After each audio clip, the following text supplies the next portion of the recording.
Have you ever felt like you're pouring your heart and soul into something, but nobody seems to notice? Like you're invisible, working away in the shadows, wondering if your efforts will ever pay off. If that sounds familiar, then you need to hear the story of Rami, the potter. In a quiet village nestled by a winding river lived a young man named Rami. His hands were magic with clay. He could take a lump of earth and spin it into a thing of beauty, elegant vases, sturdy bowls, and delicate plates, each one a unique work of art. But there was a problem. His workshop shelves were full, but the village marketplace was empty of his creations. Whenever he'd showcase his work, the villagers would gather and admire it. "Rami, your pots are exquisite," they'd say. "They're the most beautiful we've ever seen." But then came the inevitable letdown. "But they are too fine, too expensive. Who among us can afford such luxury?" Their words were like tiny cracks forming in Remi's spirit. He worked from sunrise to sunset. The constant rhythm of the potter's wheel was the soundtrack to his life. He'd mix the clay, feeling its cool, damp texture under his fingers. He'd center it on the wheel, a meditative process that required all his focus. Then, with gentle pressure and years of practice, he'd guide the clay upwards, coaxing it into elegant forms. After the shaping came the painting. He would spend hours meticulously adding intricate designs, inspired by the river's flow, the patterns on a butterfly's wing, the leaves of the ancient village tree. Each pot was a piece of his soul. But despite his passion and skill, his beautiful creations just gathered dust. He tried everything. He offered discounts. He tried making simpler, cheaper designs, but his heart wasn't in it. It felt like a betrayal of his craft. The rejection stung. He started to doubt himself. The whispers in his mind grew louder. Maybe they're right. Maybe I'm just not meant to succeed. Maybe my art has no place in this world. The joy he once found in his work began to fade, replaced by a heavy sense of exhaustion and despair. He was on the verge of giving up, of letting his wheel fall silent forever. Then, one morning, everything changed. A fierce storm had raged through the night, but as dawn broke, it left behind a world washed clean. A caravan of travelers, delayed by the storm, sought refuge in the village.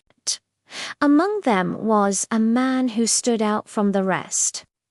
He was a wealthy merchant from the capital, a connoisseur of fine crafts, whose reputation for discovering new talent was known far and wide. As he explored the quiet village, he was drawn to a small, unassuming workshop. He pushed open the door and stopped in his tracks. The morning light streamed through the window, illuminating shelves filled with the most incredible pottery he had ever seen. The colors, the shapes, the delicate artistry. He was mesmerized. He turned to the young man covered in clay dust, who was watching him with a mix of fear and curiosity. "Who made these?" merchant asked, his voice filled with genuine awe. Rami was so used to rejection that he hesitated. He felt a blush of embarrassment creep up his neck. I did," he mumbled, almost apologetically. The merchant's face broke into a wide, genuine smile. It wasn't a smile of pity, but one of discovery. "I want 10 of each design," he declared, his voice booming with confidence. "I will sell them in the capital. The city has been waiting for an artist like you." Rami stood there, stunned into silence. 10 of each design. The capital, it was more than he had ever dreamed of. That single order was the spark that reignited his passion. It was the validation he had so desperately needed. He worked with a newfound energy, his hands flying across the clay, his heart soaring. True to his word, the merchant took Rami's pots to the city, and they caused a sensation. The wealthy patrons of the capital, who appreciated fine craftsmanship, couldn't get enough of them. Soon word spread like wildfire. People from neighboring towns and cities started making the journey to Rami's small village, all seeking his unique pottery. His life was transformed. He was no longer the ignored artist in a quiet village. He hired apprentices, eager young men and women who wanted to learn from the master. His small workshop grew into a large, bustling studio, the sound of spinning wheels a constant, happy hum. Rami became one of the most respected and successful potters in the entire region. Years later, when Rami was an old man with grandchildren playing at his feet, he would often gather them in his studio.